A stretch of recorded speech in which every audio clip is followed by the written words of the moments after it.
So today is one of the most happy days for me, and it's one day that I have been dreaming, for several years, if not for all my professional life.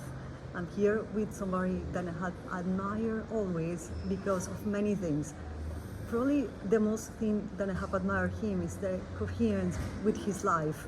There are many things that have inspired me, like even concept as his view of work and life integration, and is how you cannot separate the person that you are from the person that do, or the person. So that one is like, there are many things about him, but he's an inspiration for many of us. So thank you, Professor, for accepting this invitation. And I know that we are not in Colombia physically, but I'm going to take you to Medellin in Colombia, spiritually or mentally, for this interview. Then we hope also to be able to to transcribe it, to include it in the book of the anniversary of our school.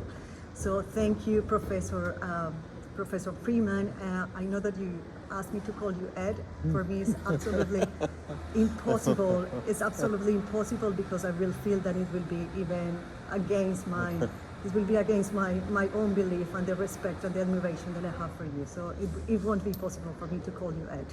But Professor Freeman, you're the father of stakeholder theory, and there are the evolution of the field, like within these past decades, have been changed a lot. For instance, even what used to be the primary stakeholders, there is a shift right now. It's like providers, for instance, they were not primary stakeholders in the 80s, but right now they are primary stakeholders.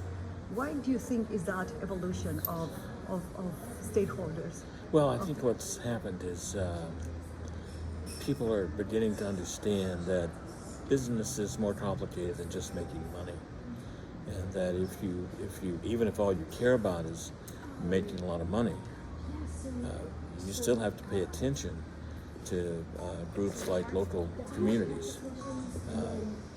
Stakeholders are not just civil society groups; they're also customers and suppliers and employees, and people with the money, banks and shareholders and investors. And there's one inside of stakeholder theory that says, well, the importance of stakeholder theory is that it shows there's more than just investors involved. That's true, but I think a more important insight is that stakeholders are interconnected. How you deal with customers depends on how you can deal with employees, on how you can deal with suppliers, on how you can deal with your investors. And so they're interconnected. And it's that the interconnections that people are beginning to really understand. So I think that's one of the reasons that that things have moved along. Back when I first started this, and I get way too much credit, I didn't invent this idea. I did try to show who did, but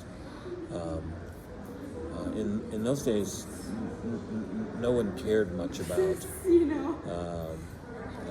what was going on. I'm so sorry. Just let me stop. I'm so sorry. I'm doing sorry. Hello, sorry, Professor. I'm doing an interview with Professor Freeman. So if you want to make all the questions, I will get the news. I'm sorry. So we can. Yes, I'm so sorry. Please forgive me. Thank you.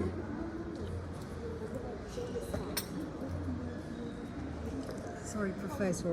Oh, that's fine. Yes, like it was.